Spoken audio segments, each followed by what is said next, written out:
Welcome to the Behavioral View.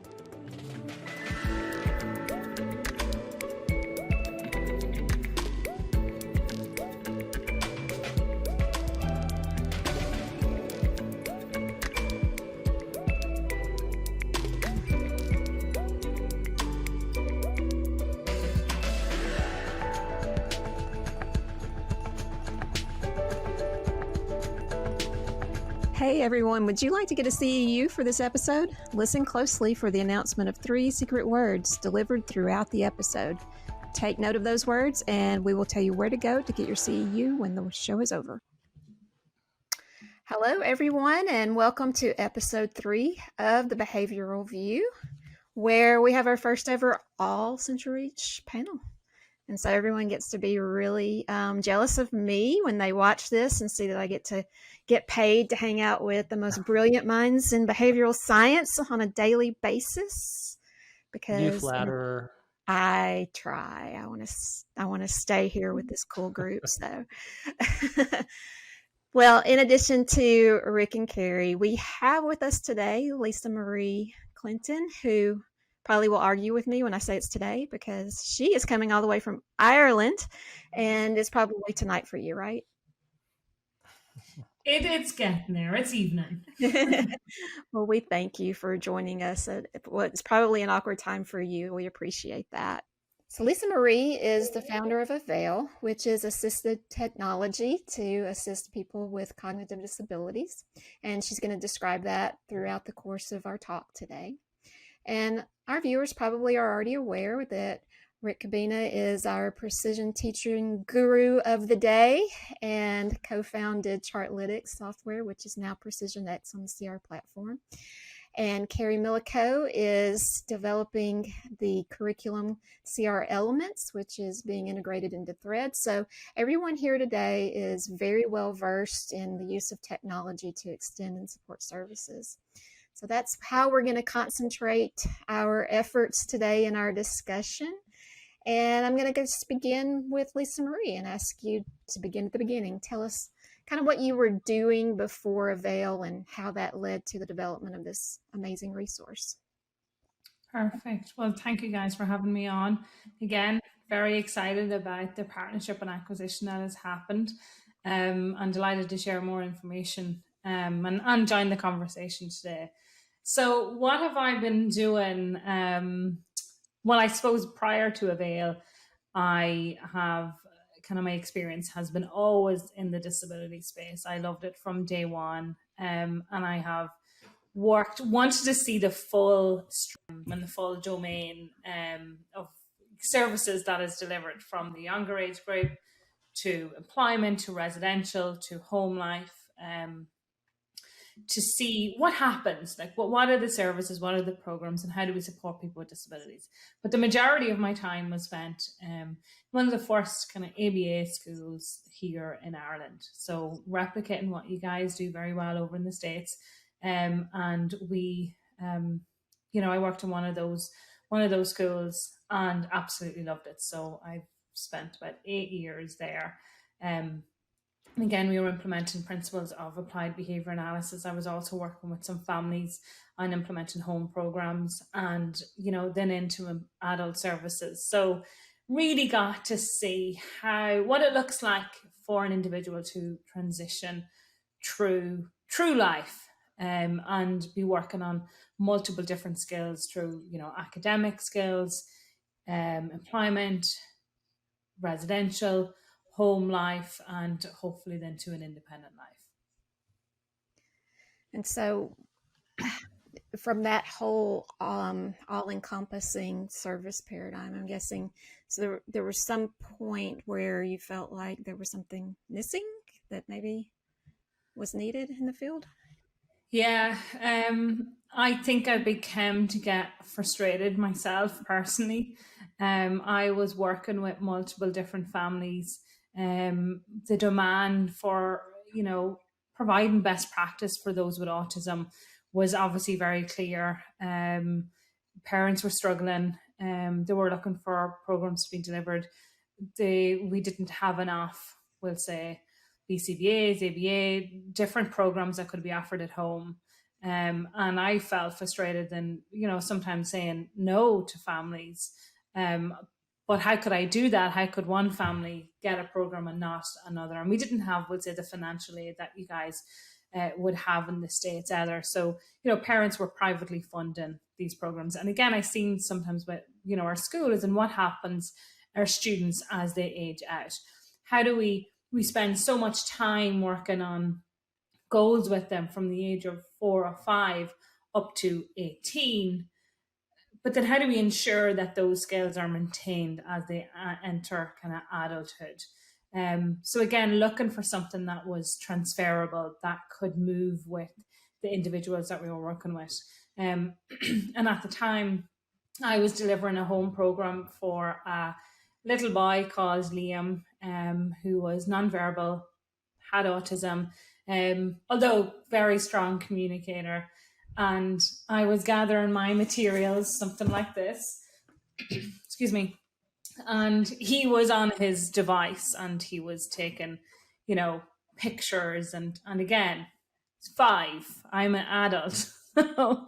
And it just I questioned, and okay, hang on a minute, what am I doing? Is there not an opportunity here to use technology to reinforce the programs that I'm offering?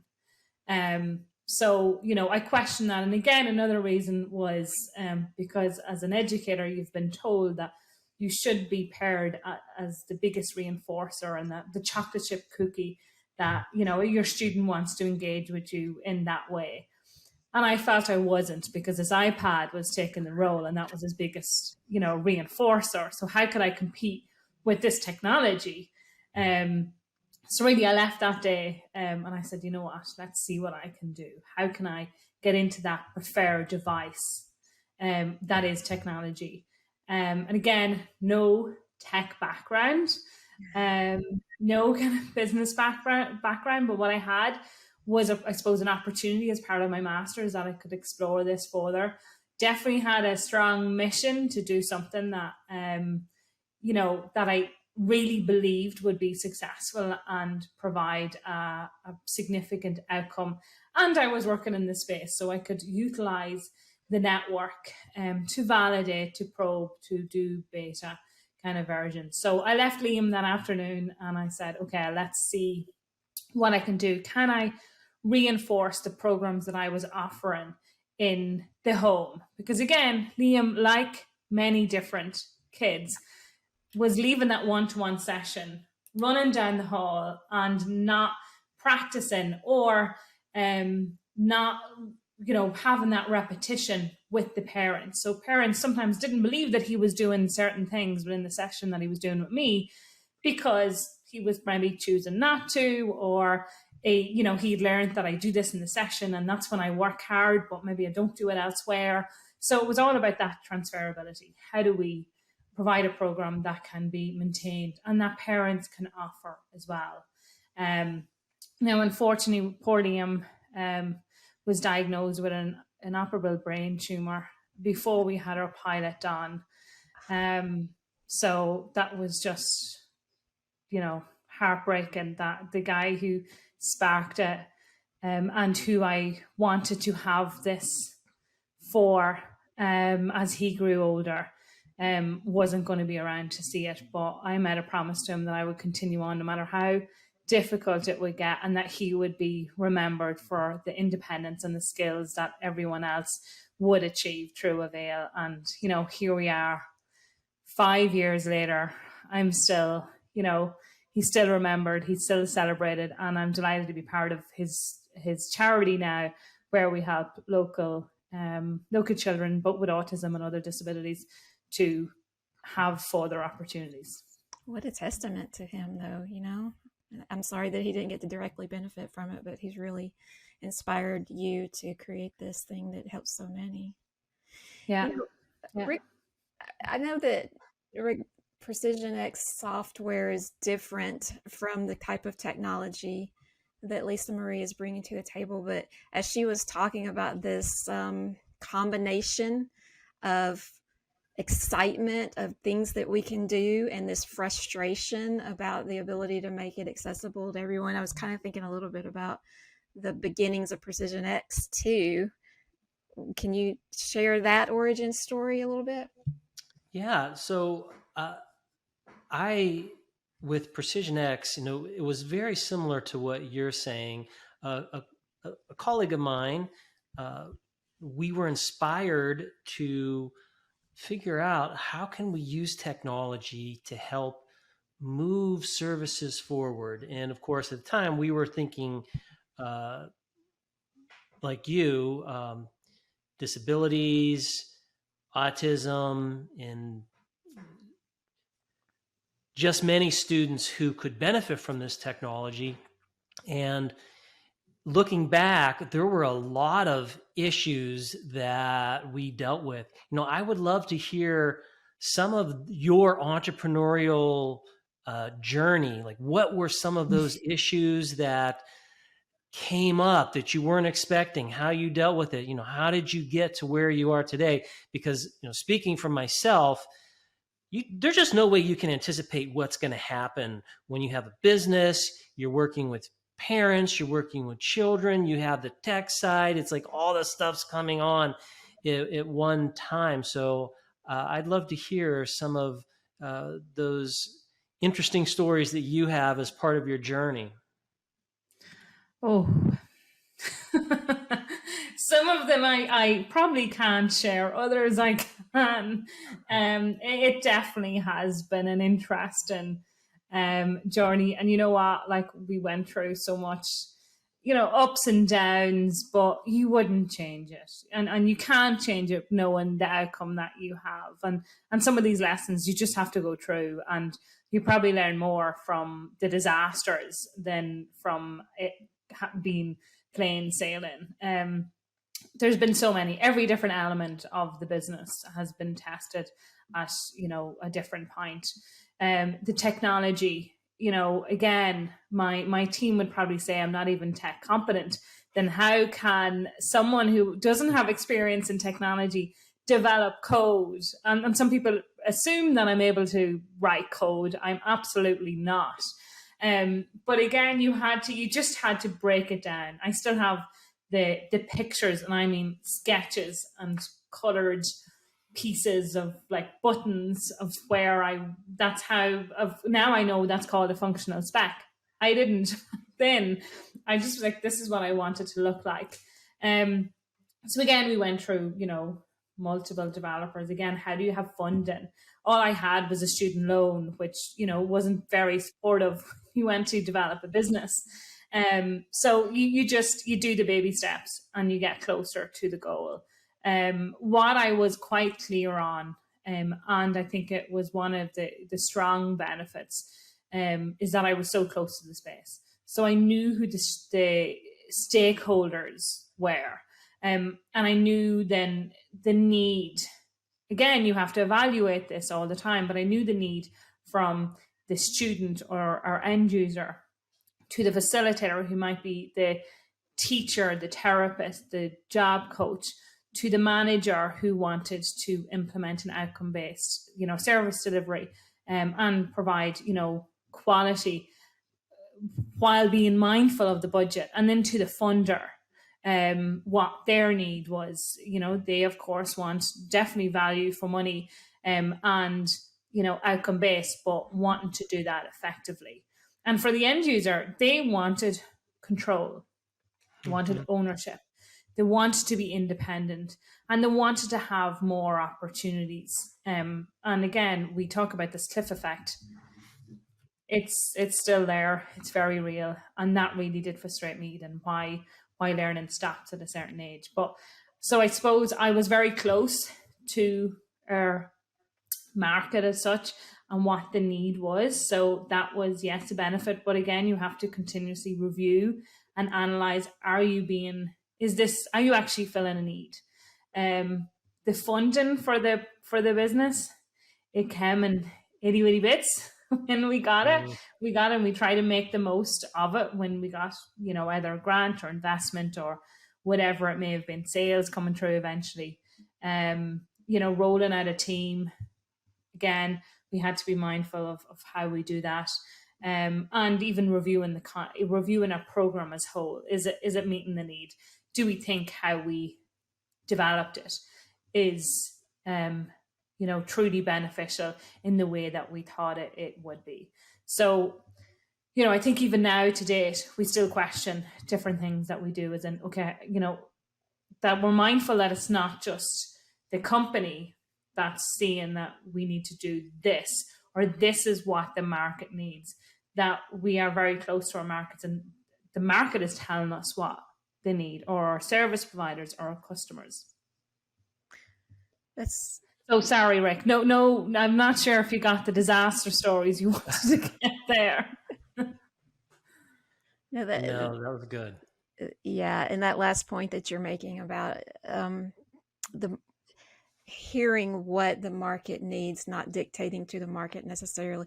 I think that's probably a push or pull, that sometimes we want to be ahead of the market and sometimes we want to be responsive to it.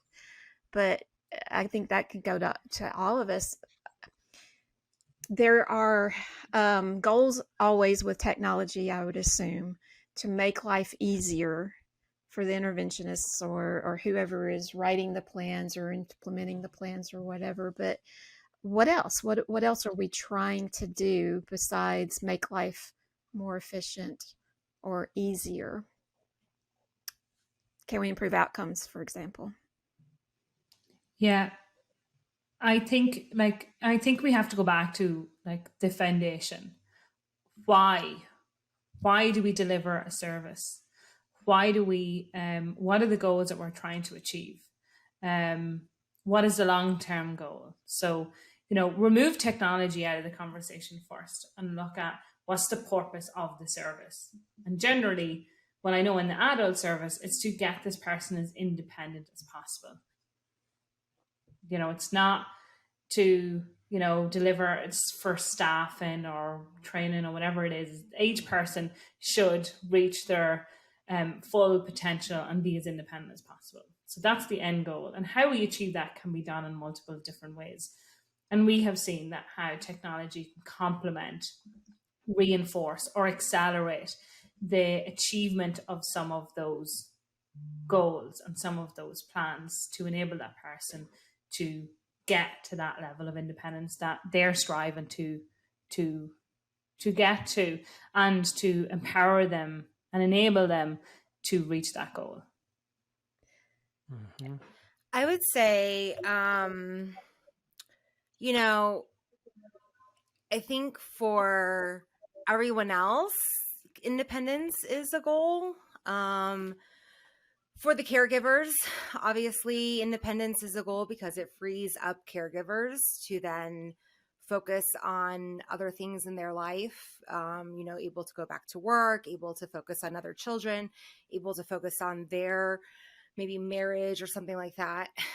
Whereas maybe time is spent on focusing on taking care of that individual. When we look at, I'm in the last week I testified for our licensure bill. When we look at the state, independence is a goal with respect to financial restraints on providing for care and stuff like that. So if the learner has independence, then that's less of a financial burden on the state. But I think for the learner themselves, it's the byproducts of independence, right? It's the feeling of success and triumph and all those good,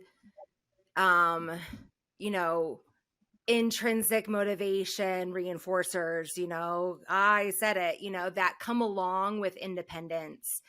That I even hear my 5-year-old after a bath when she brushes her hair, and I'm like, oh, I'll do it for you because let me tell you, a girl has a nest in her hair, but she's like, I could do it. You don't have to do everything, in her sassy tone. So I think it's really, it's the pride. It's all of these, the things that come with independence, because for her, is it really a checkbox that I can do all these things, or is it, what comes with that? So I would say that, that for them themselves, that there's different driving factors of why we're looking for independence. I think it depends on the stakeholder in that relationship. But going back to your, go ahead. No, I'm sorry.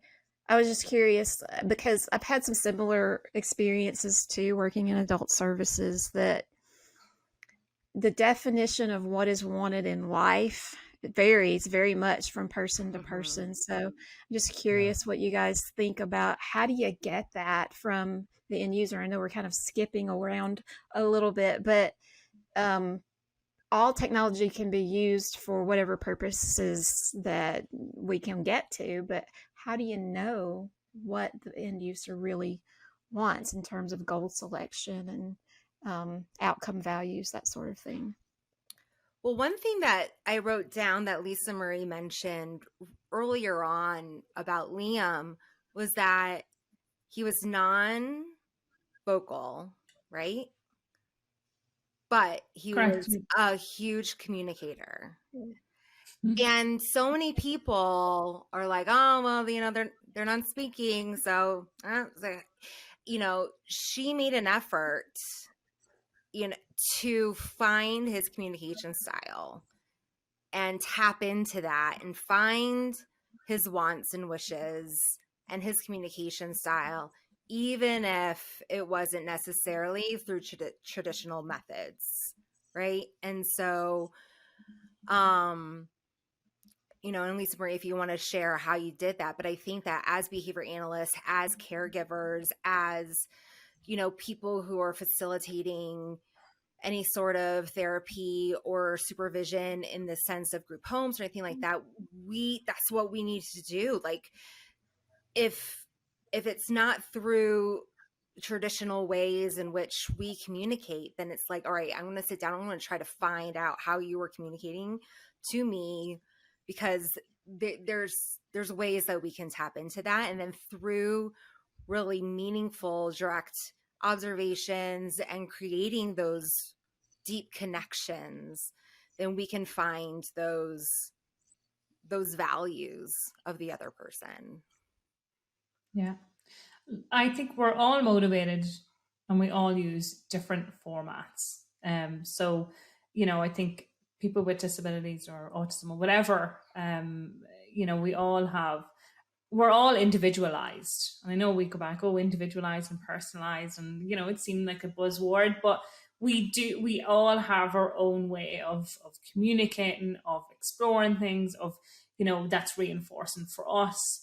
So we have to be, to Kerri's point, tuned in to each student to identify, and that assuming that like every student is different. So yes, there may be some, you know, common ways that we can do that, but we have to look solely at that student and you know, explore that option for that student. And on to that then, you know, independence, what independence looks like for, you know, and I might mention some examples here about, you know, the side benefits of someone achieving independence. But there was one example where we seen in an adult service, and this guy wanted to be able to cook dinner for himself.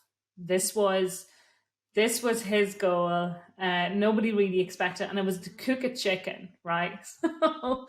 So that was it. And the service provider was like, we don't have the resources to spend 2 hours teaching this guy, which we don't even know if he would like achieve this goal, even if we spend 2 hours twice a week, you know, prepping to make this dinner. That was his goal. Again, you wouldn't know that unless you really sat down and questioned, what do you want to achieve? You'd never assume this is one of his goals. But so the service provider didn't have the resources to work on this goal with this individual, which is, you know, very sad when he was communicating, this is what I really want, you know, help me. But they just, to no fault of their own, didn't have the resources to allocate to support that.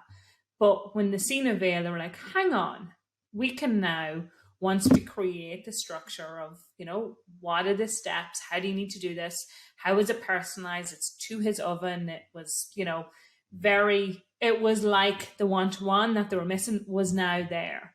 And within a month, this guy was making dinner, not only for himself, but for his extended family. And again, when you look at what does that mean to him, that meant everything: confidence, inclusion, a valued member in his family now, because now, he probably was going around to everyone else's house to have dinner, where he could invite people around and he could make it. Right. So,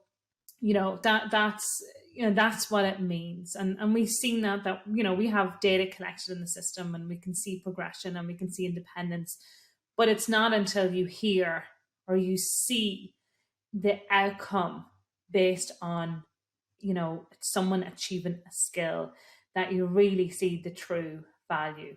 Katrina is another great example, and we'll share the video later as well, where just in general, from her achieving some of the goals that she wanted to achieve, it was, made an impact across different areas of her life, where home life was truly impacted, where she was getting her hair done or her nails done, and even the therapist that was doing the treatment was like, what's happening with Katrina? Like, where is this coming from? What's happening at home, or medication, or what is it? And it was just that she was oozing confidence and independence and probably self-satisfaction from, learning these skills and having a way that she knew that she could learn and that was right for her. I love that story. And I don't know, sometimes I seize on a word and I can't forget about it. But early on in there, you said that customized to her oven or his oven. And it reminded me of something that came up. I was doing a study group for people who were studying for the RBT exam. And one of the things I would always ask them, what do you need help with? One of the things that always came up was task analysis. And always wanting to know, where are resources, where can I pull one? And so we would talk about, you can Google a task analysis all day long and you can find millions of them, but the only way to really do a good task analysis is to actually watch someone perform the skill in the environment that they're going to do that in. So for people who don't really know a lot about Avail right now, what is it that's special about your technology that allows that sort of individualization? Yeah, well, task analysis is, across, the younger age group and into adulthood has been renowned and known for how do you break down a step or break down a task and teach it. So most training or staff training involves, showing examples of how to use task analysis. For us, again, obviously we knew that this was kind of mainstream, this was evidence-based, this is how best practice. It's very practical, I think. So we wanted to ensure that it was implemented in the system. So by default, even nearly without that training, the system will guide you through that. So it'll ask you, what is the task? What's the goal you're hoping to achieve or to teach? Then it will ask you, what would step one be of this goal? So again, it's just guiding you through that format that you want to implement. And then in step one, it'll ask you, how will we teach this skill? Will we use video prompting, audio, pictorial, text? Again, relating back to how you might currently be providing instructions to that individual. And then it will just repeat that same process until you have the full task analysis done. And again, because it's mobile, so it's on a mobile device, or you can do it on the web portal, you're in that person's environment with them while you create this task analysis. And, the research is there, and I know, Rick, this is definitely an area of your expertise as well, that self-directed learning is so motivating to the individual. We had another boy, and at 8 o'clock in the evening, the mother would say, just go and brush your teeth and get to bed. And he might respond like any typical child to hygiene and brushing teeth that, no, I'm not doing that, or whatever it may be, where we created the task analysis, like we just mentioned, the steps of brushing his teeth. But he was the instructor. the instructor. He self-directed himself. This is how I open the toothpaste, or this is how I, brush my right side of my mouth. And he's yet to argue with himself. So again, not alone is it effective, but it's more engaging for an individual to provide that self-directed learning and just match it with that task analysis. But Rick, you probably have a bit more to add about that kind of self-direction piece. Yeah. I have found that with self-direction, with the learners doing things, it all gets back to our basic principles of behavior. Is what the person doing, does it have is the reinforcement that's going on? And when we talk about someone doing something, why does anyone do anything?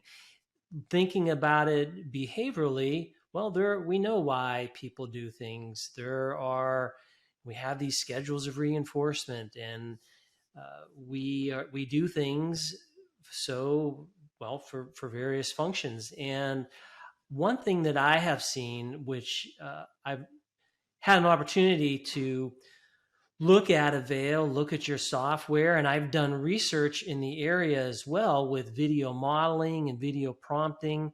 And the stories that you're telling are great, because that the young boy you were talking about, they're doing it because something is happening that's reinforcing that behavior. And I think back on studies where they've done, and they've looked at choice studies, and they've worked with some people with significant physical impairments and brushing their teeth. So typically, if someone had real bad ataxia and had a real difficult time brushing their teeth, it's easy for staff to go in there and just do it themselves. But they found that even if they study the person's hand so that they can do it, that the independence, the ability to do that themselves, there's reinforcing properties in there. And as a result, what you see is the person is less likely to engage in these other behaviors where they were non-compliant. They didn't want to engage in the task.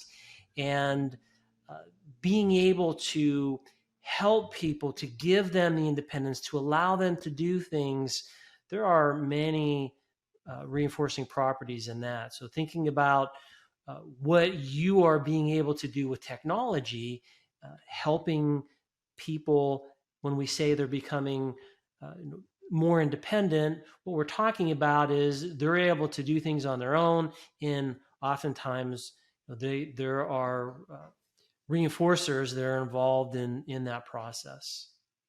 Yeah. One of our users, and it really struck me, and we had this kind of case study very early on, and I think it's transferred to many of our users, is for the first time having ownership of learning.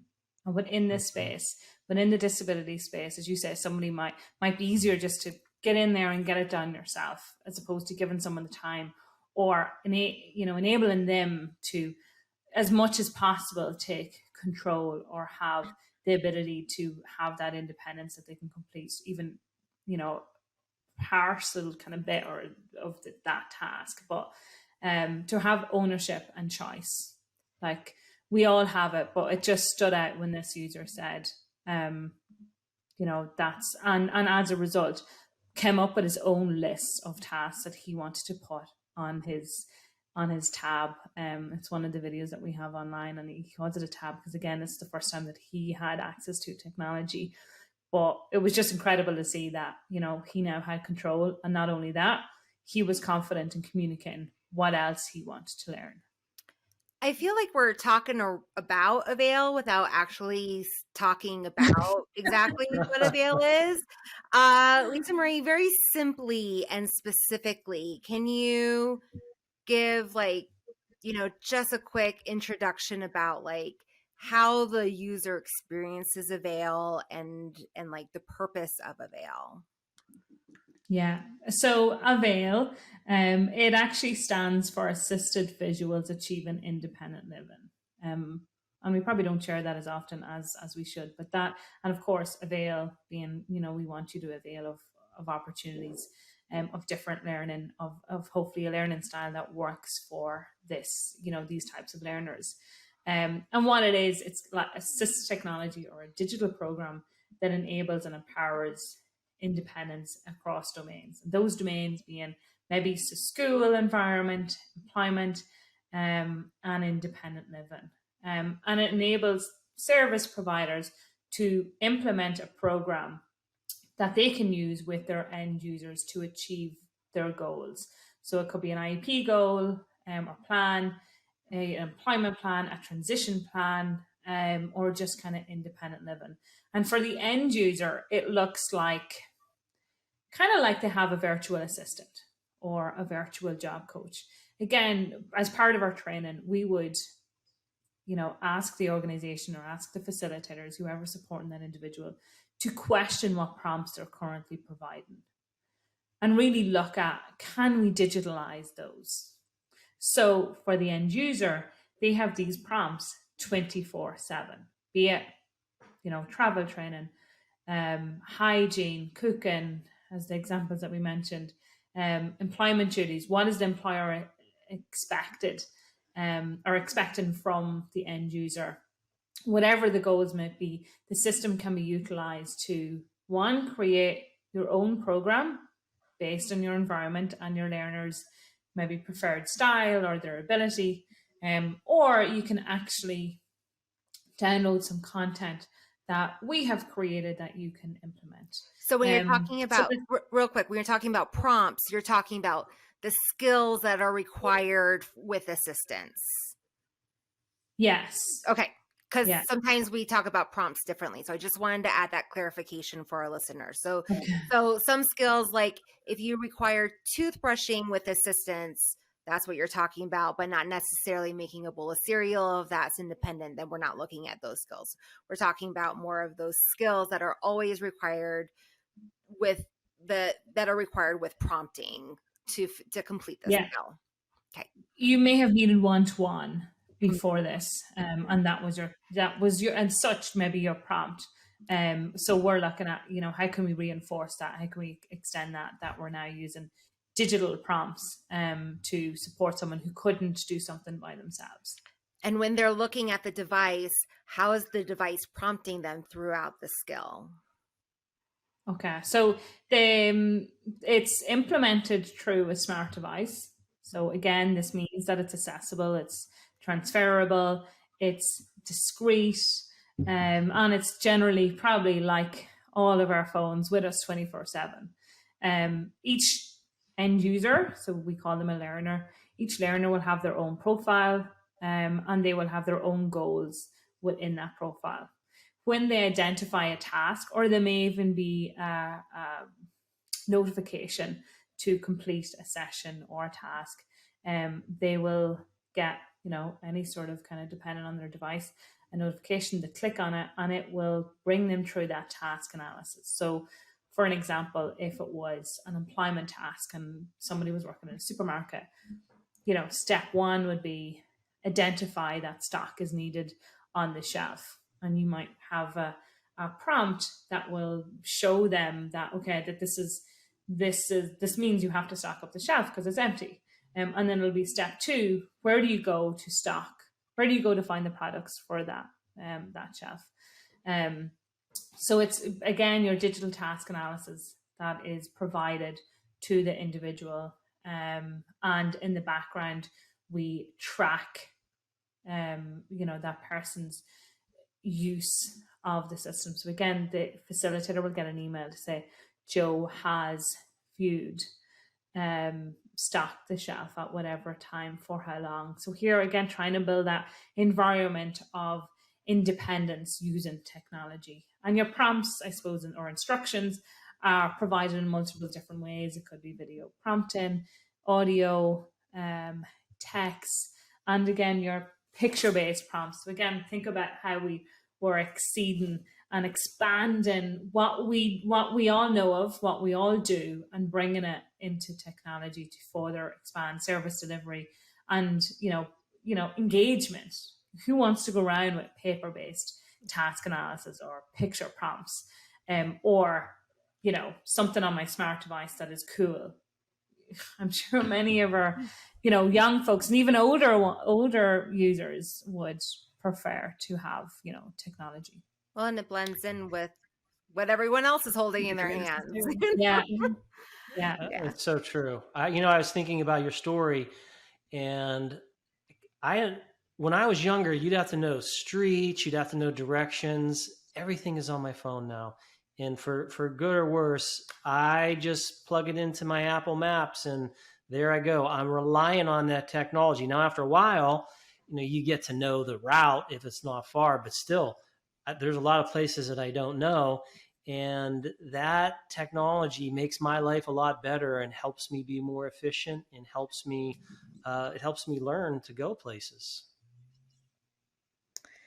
And of I have course, to break you're in helping for just people go places too, but just in a different way. yeah, and in some ways it's exactly the same too. So that blending in thing, but I have to break in and do one little bit of business because some people are watching this for CEUs and they want to know the secret word. So secret word number 1 is fluency. Fluency, Fluency. I like that But word. I thought you might. I did put that in there for you and Kerri specifically.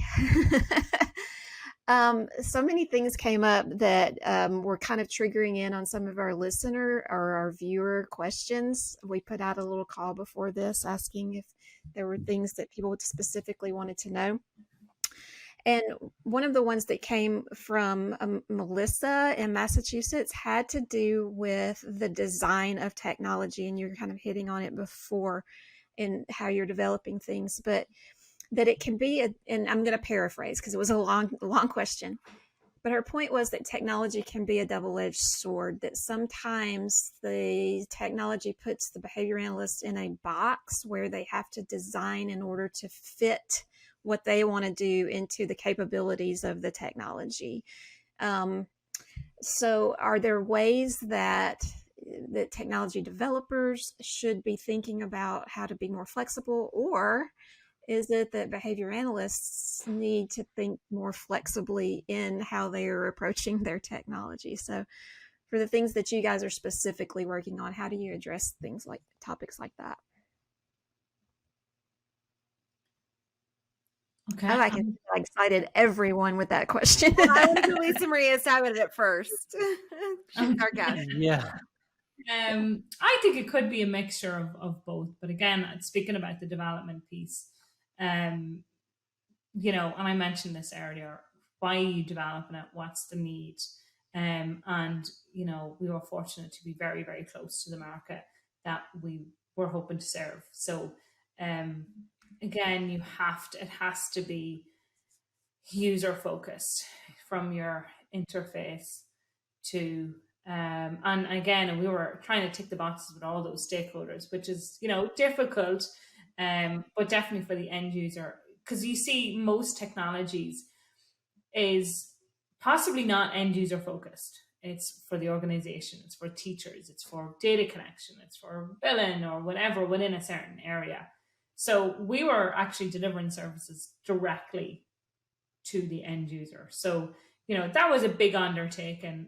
It's not generally seen, thank God. Our timing was just right, that technology was, you know, more accessible to people with disabilities, you know, funding assistive technology, there was more awareness around it. But again, how do you develop something? What should it look like? How do we ensure then the capabilities of a kind of a broader diagnosis that we're kind of being accessible to all? It's difficult, and I'm not saying there's one way to do it and that you cover all. I think it's learning. I think it's, again, staying very close to your end user base to hear their feedback, whether it's through focus groups or listening to, you know, your customers or the service providers, or of course obviously the end user. And again, we made the flexibility because you can build your own program. Whoever is closest to that individual will identify the instructions and how to deliver those instructions. Because we can't say that, you know, we know each learner and each need and each goal that they want to work on. We can provide a template and a framework, but it has to be really truly personalized. So again, and then kind of on a broader scale, then, you know, the system itself has to be flexible for the service providers, like, you know, your behavior analysis, that they have the flexibility to do what they need to do within the system, be it, you know, goals, reports, whatever, you know, whatever it may be. And that's an ongoing kind of process as well. Rick, what was Steve Graff's famous quote about? I'm just gonna.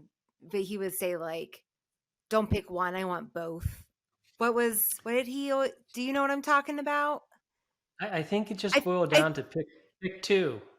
Pick two or something like that. Yeah, John Eshelman used to always bring it up, and you know, I think of that when you said, like, do behavior analysts or designers, I'm like, you have to have both of them, right? You have to, but they need to know a little bit about each other's world, right? So you can't have developers being like, I like, who are crazy smart, but develop something that is not appropriate for the field. So, you know, as Lisa Marie said, like, you have to be super close to the end user. So you have to be so, like, you need to have, like, if you had a behavior analytic super smart developer, like, that's what you need, right? Or you have, you know, the same thing is that you also have to have a behavior analyst who doesn't think in the box, because there's so many behavior analysts who are like, but I've always done it this way and I can only do it, you know, like, and think of the shell. And one thing that I've learned with working in this tech space is that there is no shell. Right? In software, there are no limits. There are only possibilities, right? And so you have to, you know, shoot for the stars and create all of these, like, visions, but yet you also can't work within a program that's too limited. So you have to be really flexible and really intuitive. So these things need to work together. And so the behavior analysts need to inform the developers, but you want to make sure that your information doesn't limit the possibilities that the developer can create, because then you can have a limited system. Because what you need is, like, something that's 5 years down the road, that's 10 years down the road, that is really advanced and futuristic, because if we make it for now, then it's already outdated, right? So we need to be so forward thinking in what we create in advance, and so that way, like, our field is prepared for it, because it takes a while for us to create the systems that we want, you know?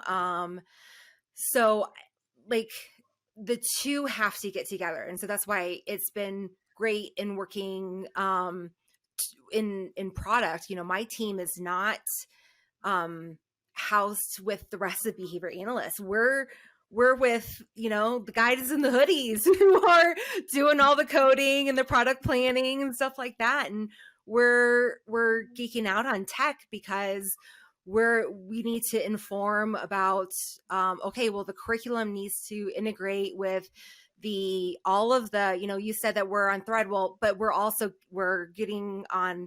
Avail now, and we're getting on Learn right now. And, you know, the plan is then to get on Precision X. So, like, we need to talk with the engineers and the product designers and say, like, okay, well, how is it going to interact? Well, then this is going to go here, right? Like, both worlds need to work together in order to make these things happen, and then to think about, in the future, how are they going to continue to work together? Yeah.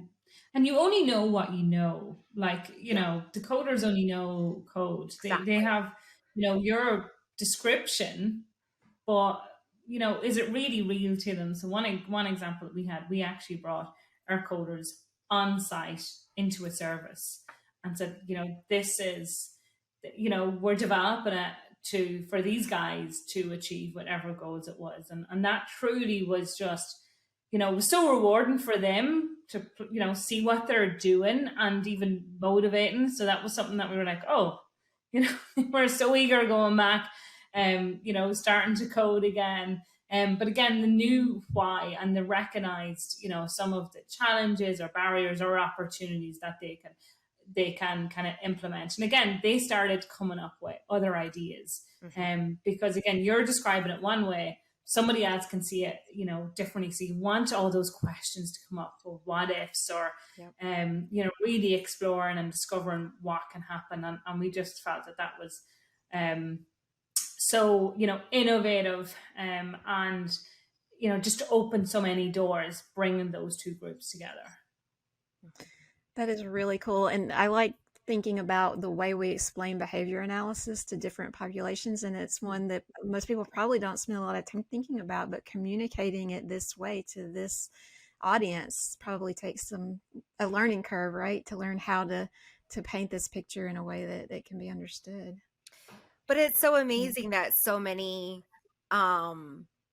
professionals that are not behavior analysts now, that I interact with, now understand behavior analysis or insurance billing, or, you know what I mean? That they now, and I'm like, yeah, you could probably give that TED talk now, and it's, but you shouldn't have to get 2 degrees to be able to do this job. We just need to know how to communicate with this specialty and this specialty, and then we work in harmony together and utilize each other's strengths to develop something forward thinking and innovative.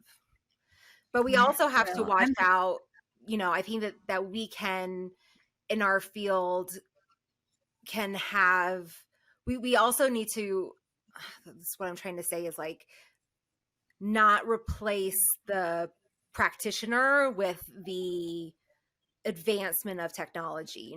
Definitely like want to like maybe create that to be an easier job, because it is an insanely difficult job on our practitioner. But there's still right now, our research indicates that like Avail isn't here going to substitute teaching a kid how to tact pig and label items in the room or colors. Like we still have to identify that like the role of direct therapy is needed with that person to person relationship, and all this addition with technology. And Rick even mentioned his blog is like additions, right? And I think it's just, we need to make sure that the educated people in the room are saying this loudly, so that way the uneducated insurance companies aren't just saying, oh, we're just going to get this software and get this robot and call it a day, because that's a lot cheaper than hiring professionals to do this service. So I think we just need to make sure that we conduct the needed research to indicate, what is effective. And then we need to make sure that we say that these are supplementary right now, according to what the research indicates. Yeah, I also think, like, I go back to when I was a grad student in the early 90s, and I took a class on assistive technology, which back then, like, I was just learning about stuff. And I know it's been around longer from the 90s when I started, but assistive technology hasn't taken over anyone's job. It's something that's there, as you point out, Kerri, to support people, to help in the hands of a skillful therapist, be another component to help the person achieve their ultimate outcome. So there is always the nervousness from people like, oh, if we do this, then it could somehow affect me. But you really need to look at it as like, no, you're using this technology in concert with what you're doing as a good therapist. Yeah. And I think sometimes there is a real fear. Oh, technology is going to take over the world and there's not going to be need for any one-to-one. And no, I think we, like, within the disability space, we know the value of obviously having a one-to-one. For us, it's reinforcing the one-to-one. We know that there may be significant levels of hours allocated or one-to-one requirement. And like I said, that service provider, they couldn't do that one-to-one. They needed an alternative, not an alternative, but a reinforcement, tool to expand what they do to help this person achieve goals. And, it worked very well. And obviously, they didn't have the hours or the resources, and so it could expand. And again, for us, look at the one-to-one that we provide within a therapy session. And we know that repetition is key to mastery of skill. Well, if we can expand those programs outside of the one-to-one and allow that repetition at home with parents, in school, in the community, and really knock down the walls that we kind of maybe traditionally would have worked in, and that therapist can create a program that is scalable, that can be accessed in multiple different areas, then we're achieving the goals at a faster pace. We're kind of help service providers address waiting lists. We can enable that goals can be generalized at home, in the community, at school, and that we're enabling parents actually to take some control or have access to these programs as well.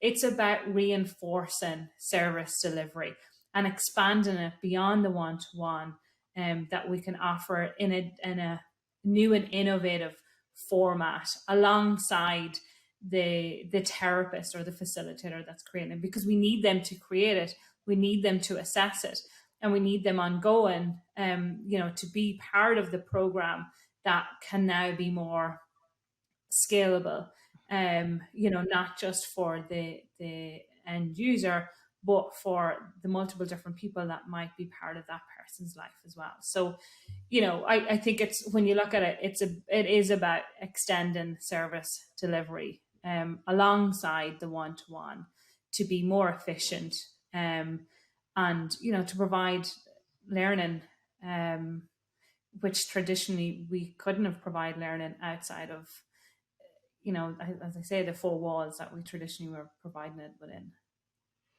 I loved your idea about recruiting the parent in that too, because it's not just like throwing the parent into the pool and seeing if they can swim.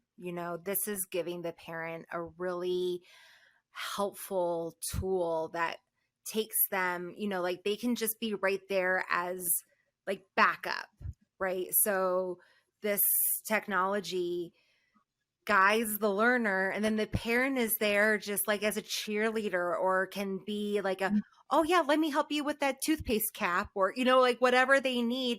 And or the parent can be like, okay, well, what's next on our menu for us to do tonight? Okay, let's see, right? Like they're the support, as opposed to being like everything if they have to do supplemental stuff at home. And it's just a very nice, interactive, very simple, very intuitive, easy to use, just kind of guide for the parent to walk through, because it's meant for the learner to interact with. So the parent, doesn't, need to really have to think about, what do I need to set up? Do I need to like program anything? It's just there. So like they can just ease into it, and it can be like an activity that can be shared with their learner or with their child, as opposed to like homework that they all have to do together and have this be like this icky thing, right? It just can be a shared activity. And so many parents are in crisis, so they need the help in developing that program. So once they have it developed and once it's accessible at home, and it's they're motivated because it's working on independent or skills or functional life skills, and all they have to do is make the device available, and then they become another implementer, and they're part of that learning. So they're learning how to teach this skill, they're seeing the impact of it, and they're part of that program. And as we know, parent involvement is key to a successful program. So by default, it's just, again, extending extending how we can deliver services. We've many examples of maybe in schools where you can implement an IEP, but now there's like a take-home kit to practice your IEP at home, which before, again, if you have the content on it and all you have to make it is available to the user, then it's, the homework's not as hard as it might have been before. So yeah, I think it's just, there's so many opportunities once you have it accessible and available to multiple people within that person's life. Beyond the existential threat of technology, though, there's resistance for other reasons. And maybe I'm thinking about this more lately because I just had a landmark birthday, but I do work with a lot of people of my generation, and we're 50 and above now. So I'm talking behavior analysts even, who have some technology resistance, who still want to hold on to paper and pencil, who will do double work because they have to write everything out and then go put it in. Even Google Drive is even a challenge. And then I'm thinking about some of the parents who may be using this technology, maybe even older, and have less experience with the technology. So what do you think is our role in helping not maybe the final end user, but that mediator user to prepare to be accepting of such methodologies? So I think because Avail is so closely mapped against what you'd be doing day to day, it's not like you're needing to learn a whole new skill around, you already know task analysis. You know the prompts or the instructions that you're providing to date. We don't ask for much more of any of our facilitators who would be creating content. It's, we used to actually, I'm quite embarrassed to say, we used to kind of be thinking, okay, it's 2-day training.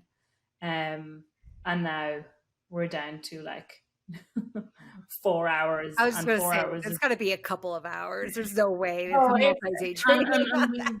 We have multiple different interactive sessions. So you could do it in 2 hours. And that was really a learning for us. We were like, oh God, how much, what leads to a successful implementation and getting someone familiar and confident with it. And we really overestimated what we thought was needed, where, part of the training, we're not quick enough, that, people are just creating content and it nearly could be that we don't offer training, that you just access the system and it will just guide you through it. And because we're on a mobile device, it's not like, it's a robot or it's, something, an additional tech device that you're not familiar with.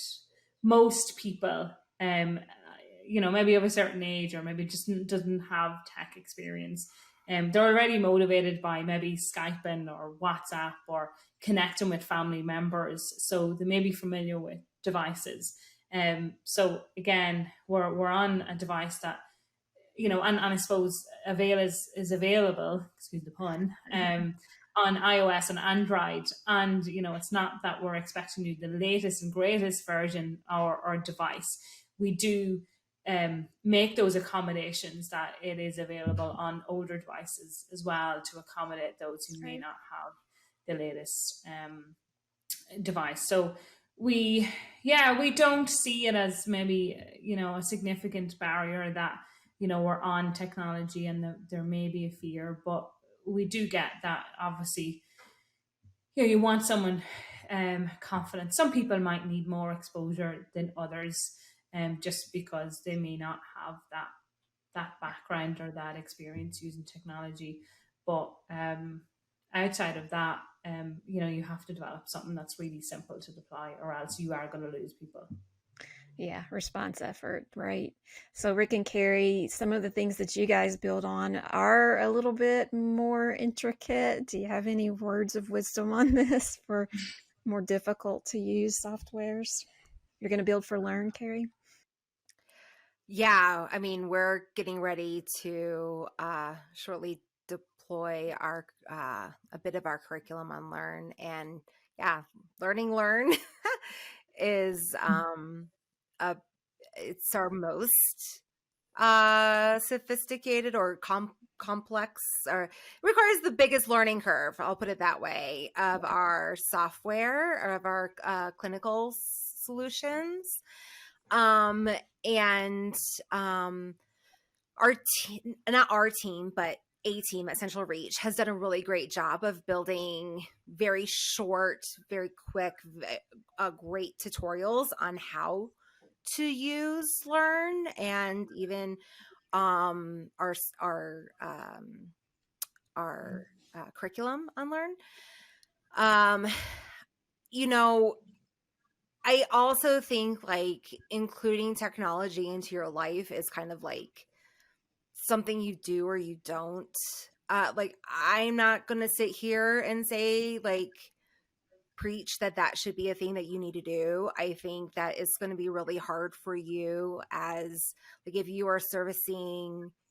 are utilizing services within the medical model, it's going to be really hard for you come like passing audits and stuff like that as the insurance companies grow and become a little bit more strict like that. I think it's going to be incredibly hard for you to maintain proper records at the level of stringency that the insurance companies require. I think like, 5 years ago, sure, because I think that they were more lax, but I think now, I think that their requirements are changing, as they have now ABA divisions within the insurance field, within the insurance company, and they see what people are doing now. And so I think that that's going to be hard for people to live outside of the technology bubble with regards to medical records or data collection. But even like curriculum, people use, we're creating a digital curriculum, but a lot of curriculum is paper-based. So like, I think that this is still like a values or a preference thing. So like for me, I find a lot of value in it, and I have, my own reasons with respect to compliance, with respect to efficiency, with respect to standardization. I have a lot of value around those things. But, some people, those aren't valuable to them.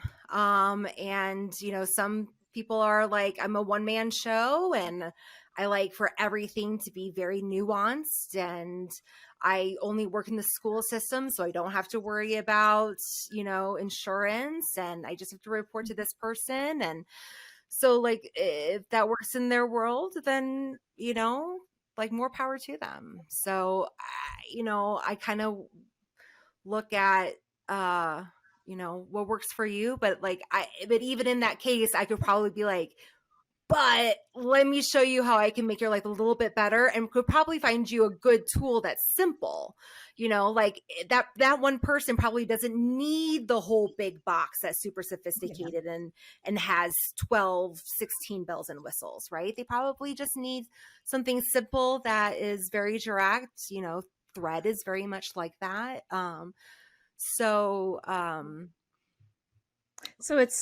it's possible to shape behavior up. Is that what you're saying? Yeah. It is. That everyone needs a jitterbug phone, whatever. You remember that commercial? I do. Yeah. Jitterbug, yes. Look at what happened in the last year with COVID. That need, that urgency has triggered those who might have been so adverse or resistance to technology to, maybe it was a preference or an option before, but when it becomes a way of life that you have to engage with it, you're definitely outside of your comfort zone, but, it'd be interesting to see those who would have a different perspective maybe on technology. It's a really good point. Like how many people were having Zoom meetings with people talking like this on the, you know what I mean? But where now we've been in it for so long, all of our grandparents and everyone are doing FaceTime and Zoom meetings pretty proficiently now. So like there will be some shaping. There's a little bit of like, let me walk you through this. Let me create a quick Loom video to show you how to do this. Let me create, let's use our technology to shape up technology use, right? And create these easy features to help those who are maybe a little bit less resistant. We all have our microphones and our ring lights now, and Right. full setup for Zoom. Yeah. Well, our next, that kind of just feeds right into our next secret word, which happens to be ready. So we're talking about readiness. So secret word number 2 is ready, READY. And we talked a little bit about knowing if your end user really wants it, and the end user being your ultimate learner here. What else can you tell us about assessing end user readiness to use the technology without a person mediating that? Yeah. Well, we do rely on the organization, obviously, who knows that individual best as well. What we do say is that, to explore if someone maybe is suitable for Avail, well, can they follow instructions at the moment? We generally find kind of within the diagnosis of like a moderate diagnosis, but can they follow instructions? We do kind of ask then, are they, going back to your old buzzwords, fluent, or motivated by technology, or do they have a smart device is another question that we ask. And that's not limiting those who didn't have an opportunity. We do also see that those who might not have had a smart device are motivated because they see everyone else on it. But by default, can they follow instruction? Do they have a smart device, and are they motivated within the skills that they want to learn? So truly, is it based on what they want to achieve, like living by themselves, or employment, or are they reinforced by the skill?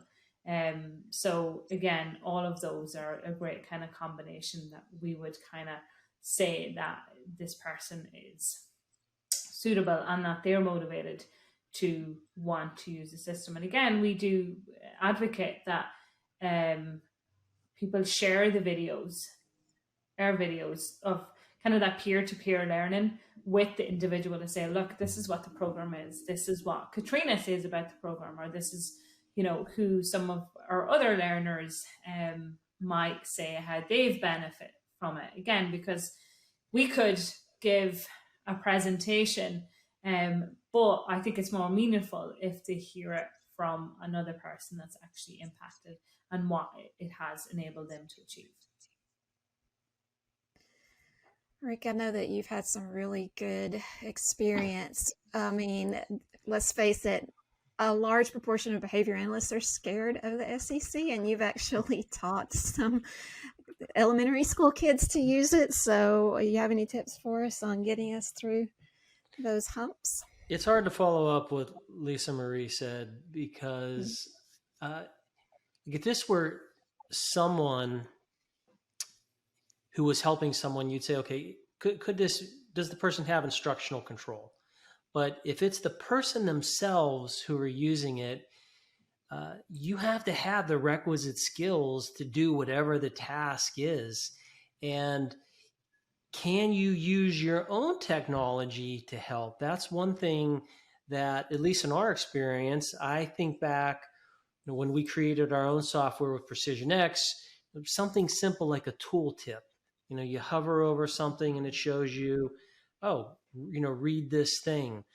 And Avail is literally showing people, whether through video modeling, video prompting, step by step, do this.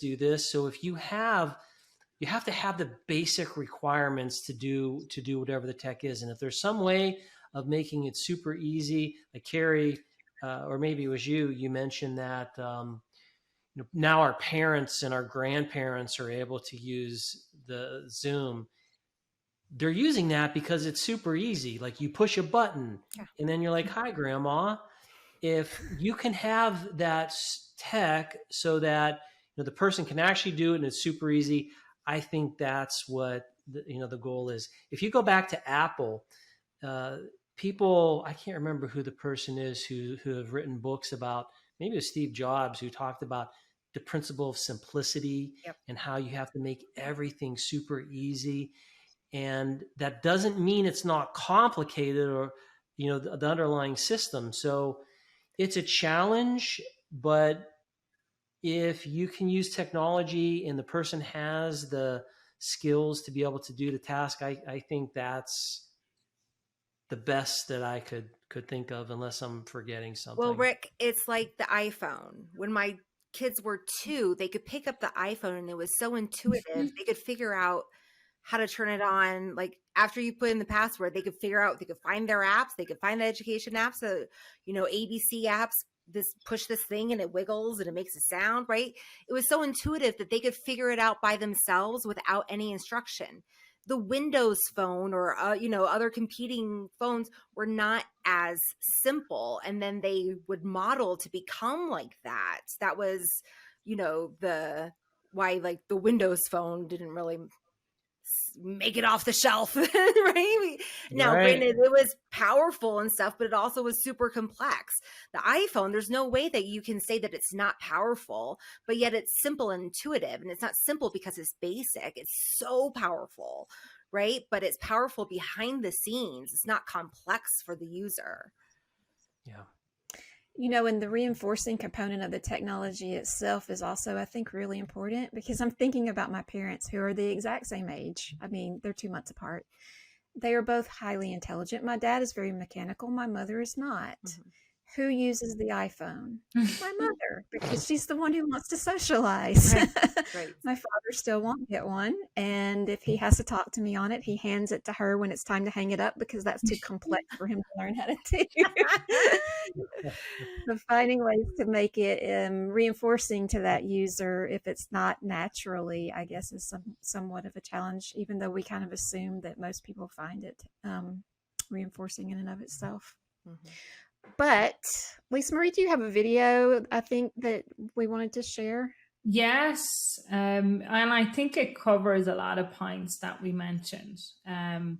Obviously, what is Avail? It shows the system in action and some content. And I think, again, hearing that end user feedback, and how it impacts their life. And I think this is a great example to show what that impact is, both for the individual, but their support network. So let me share. When Katrina was younger and we were going through the neuropsych testing and trying to figure out how her brain works, a very wise, compassionate neuropsychologist said to my husband and I that as long as Katrina has an external frontal lobe, she's going to do great. She has the ability, she just can't organize it all. She physically can do everything. It's her executive functioning that is a challenge. With Avail, I feel like I can do more by myself.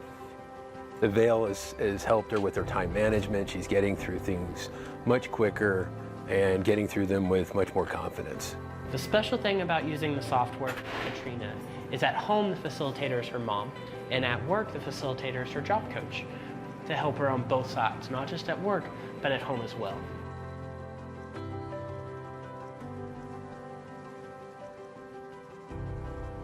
There wasn't a morning that went by where there wasn't a little tension. With her morning routine, makes it so much easier, so much better, and it's just made things much easier on Sharon and I. I'm able to blow dry my hair or answer emails or make a phone call while she's using the software to complete her morning hygiene. That in itself may sound simple, but it's profound for us. And she smiles more now and I get more hugs. With Avail, my morning routine does go faster and I feel like I can get everything done. Katrina has done better in cooperating with what we ask her to do, especially when she is using the Avail software. She just takes her tablet, goes and does it. She smiles when she's doing things, and it's wonderful. One time we took her to the hair salon where she's been going for many, many years.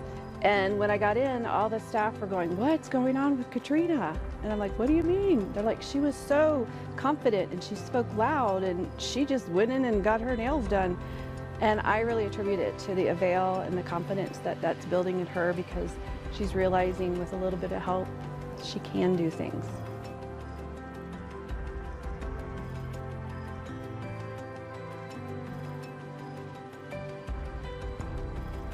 it's so adaptable. It's like we can start thinking about what other things we can start using it for. Since working with the Avail software at her job, she came to me and asked if we could put her laundry tasks on Avail. She, instead of telling me her laundry basket was full, she carried her own laundry basket downstairs and proceeded to start using the Avail software. It was an incredible moment. Hopes for the future, that we can add to Avail to help Katrina have more abilities to maybe someday, our dream being that Katrina would be able to live on her own. This has really changed our lives and given us hope, because we were really hitting a point where 20 years of doing this has been exhausting, and I feel like Avail software came along at such a perfect time and has kind of re-energized all of us. And the confidence that we see in Katrina is remarkable. I strongly recommend it, from just starting to work with it and how much things have changed. I would definitely recommend the Avail software, and I actually already have. It's extremely user-friendly. Using Avail makes me feel really good and comfortable. I can be more independent, and I don't have to listen to my mom anymore. Such a powerful video. I love that last sentence. That's Yeah, just the me greatest too. thing ever. And you hear throughout the whole video the confidence, more smiles, more hugs, like their relationship is better. Like, it's all of those extra things that come with independence that, you just can't buy those things. We just didn't. We could see the data. We could show, Katrina is achieving so much. She's a fast learner. She's working on these skills, whatever it may be. But it's not until you hear the story behind it, the impact in, at home, in the community. Again, I love the piece that, at home, her facilitator is the parents, and work, the facilitator is a job coach. How transferable the system is, that it can enable all of those multiple key stakeholders within Katrina's life to implement it. And here you really have, I suppose, value for money nearly, that one system is being implemented across these multiple different settings, and that it can, help in so many different domains. And actually, Katrina implemented and it was offered in employment. But the most significant impact that we've seen was actually at home, independent, enabling her to live independently. So it was just, we never even perceived that this was going to happen. But again, we see multiple examples. But I think, when you hear it from the parent, what it means to them, I just thought it's incredible. And she initiated that implementation at home, right? She brought it home. Yeah. And initiated multiple tasks at home. She made her list. Yeah. Like, this is what I want. And her motivation, I think, is quite clear, and we said it kind of self-direction. I don't want to listen to my mom anymore. Exactly. Like, that's not, who wants that? And especially at her age. Yeah. Right. Yeah. And her mother didn't it want for that. 20 years. Yeah. Well, I hate to ask a sad question, but I have to, because it's sitting there for me. So when you have such a wonderful success story with technology, we do have some issues sometimes where the technology or the access to the technology is tied to a funding source or a program, or maybe the person is going to leave. So can we talk for a moment about the ethics of the withdrawal of these supports, especially if they are being used in an ongoing way and they're being successful? Yeah. And I think, personally, I'm going back to, I'm still an educator. We set up Avail, obviously, to support as many people as possible. that was the primary goal, and we're, doing it through technology. So to turn around and say then that we are gonna, that example of Katrina, that we're going to shut Katrina off, that there's no prompts or she's not going to continue to learn, is unethical. So we could never, there would always be a way where we'd find a solution that would not happen. Just because personally, that's not what our company kind of stands for. And that's not what we, we just couldn't do it. So what we're actually learning again is that the multiple different funding streams are seeing value. So the first funding stream, depending on, it's Department of Labour, and then you have Medicaid. Well, they see the impact and the value. And they may not be as quick or as efficient as we would like them to be, and to work as, as closely together and integrate as we may want. But we do try to work with those multiple funders, and be it that even if it's the parent themselves that may have to pick up and transfer the license over to them, we would explore that as well. Well, to wrap things up, I have 2 remaining questions. The first one being something that I just always find fascinating to talking with people, that failure is sometimes our greatest teacher. So I'm wondering, do you guys have some examples of lessons that you've learned about technology and use of technology through a fabulous failure story? I can give one then. Okay.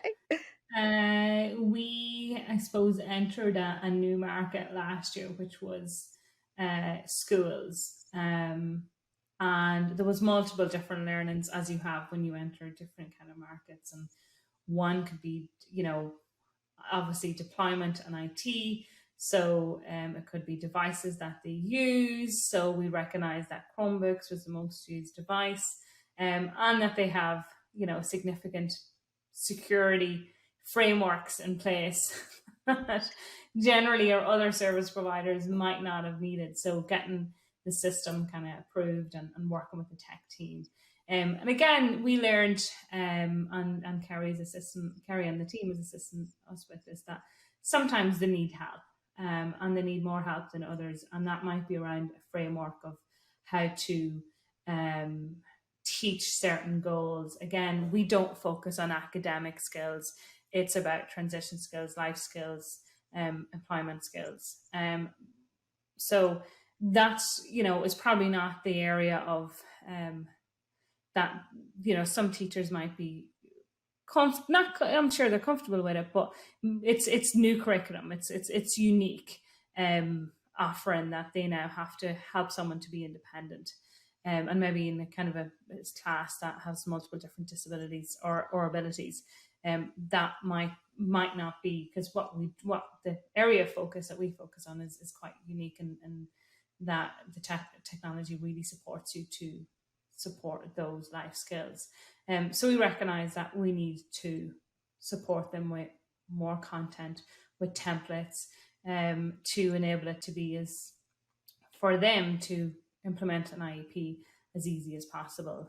So Kerri and the team, thank God, through CR Elements is helping us develop content to enable that to be as streamlined as possible for those who may want resources in addition to creating their own. So again, there's always learnings, but with learnings come opportunity, because if you're not learning and you're not seeing a barrier, then you can't overcome it. So I wouldn't, sometimes, and I don't want to say this now because I'm probably going to have a barrier now tomorrow when I wake up and something to resolve, but you're getting closer to meeting the need if you can understand a challenge or a barrier. The third and final secret word is teacher. All right. Well, unless Kerri or Rick wants to share a failure story. Go on, guys. I can't think of any technology specific, but I have tons of failure stories. Good. I don't have to feel so bad about myself then. All right. Well, we are big believers in continuously sharing about good resources, even outside of ourselves. And we have been the first couple of episodes sharing books that we've read. But since this is a tech episode, I thought I would switch gears a little bit, ask you guys to tell me, hey, what's next up on your podcast list, aside from the behavioral view, which I know is right there on the top. And I have to grab my phone. I left it in the floor. I have Pod Save America is my next in queue. What's that? It is a podcast, obviously, but of a bunch of guys who are former speechwriters from Obama, and so it's a political podcast that they release. I want to say once a week or twice a week, but they always talk about like the latest thing that happened in politics. So this one seems to be something happens with Liz Cheney. So you get to hear about that. All right. Cool.